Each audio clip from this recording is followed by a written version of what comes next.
नमस्कार, मैं हूं आपके साथ रोहित। चुनाव आ गया है तो आप एक आदत डाल लीजिए, नेताओं की भाषा, अस्तर और एक दूसरे पर निम्न टिप्पणी का।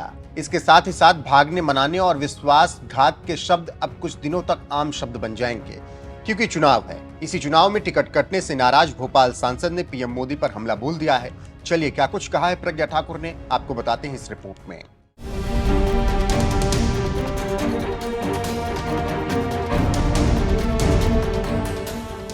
दरअसल बीजेपी ने शनिवार शाम 6 बजे 16 राज्यों और 2 केंद्र शासित प्रदेशों के लोकसभा उम्मीदवारों की लिस्ट जारी की, जिसमें कुछ उम्मीदवारों के नाम चौंकाने वाले थे तो कुछ नए। तो कुछ सांसदों को सबक सिखाया गया। दिल्ली में 7 में से 5 सांसदों का टिकट काट दिया गया।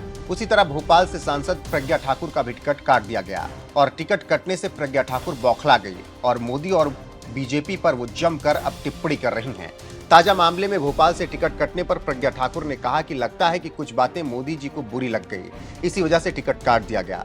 लेकिन आज तक से बातचीत करते हुए ठाकुर ने कहा कि टिकट कटना कोई मसला नहीं है, टिकट कटने के बाद भी हम बीजेपी में रहेंगे। इसके साथ ही साथ बीजेपी के सिद्धांत, कार्य पद्धति और विचारधारा से मैं सहमत हूँ, इसीलिए मैंने बीजेपी की सदस्यता ली थी। मैं तब मना भी कर सकती थी, पर जहां धर्म और अधर्म की लड़ाई होती है वहां मेरा पक्ष धर्म का था।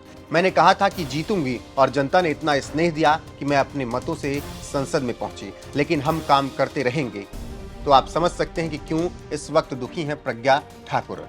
ठाकुर ही नहीं, इनके जैसे और भी कई लोग हैं जिनका टिकट बीजेपी ने इस बार काट दिया। ऐसे में अगर दिल्ली की बात करें तो पूर्व स्वास्थ्य मंत्री हर्षवर्धन, प्रवेश वर्मा और मीनाक्षी लेखी, क्रिकेटर गौतम गंभीर और रमेश बिधूड़ी का टिकट कटा है। बिधूड़ी ने संसद में मुसलमानों को लेकर अपशब्दों का प्रयोग किया था, तो प्रज्ञा ठाकुर ने महात्मा गांधी को लेकर अपशब्द कहे थे, जिसे विपक्ष ने मुद्दा बना लिया और मोदी से सवाल पूछने लगे और सोशल मीडिया पर हंगामा हो गया, जिसे डिफेंड करने में बीजेपी को काफी असहज महसूस होने लगा था, जिसका नतीजा बीजेपी ने टिकट काट कर दिया है। इससे आप समझ सकते हैं कि क्यों प्रज्ञा ठाकुर का टिकट कटा है। अब जब टिकट कटा है तो गुस्सा भी जायज है। ऐसे में या तो पार्टी पर कुछ बोले या फिर मोदी के खिलाफ। जानकारों की माने तो अभी आगे भी बीजेपी कई टिकट काट सकती है।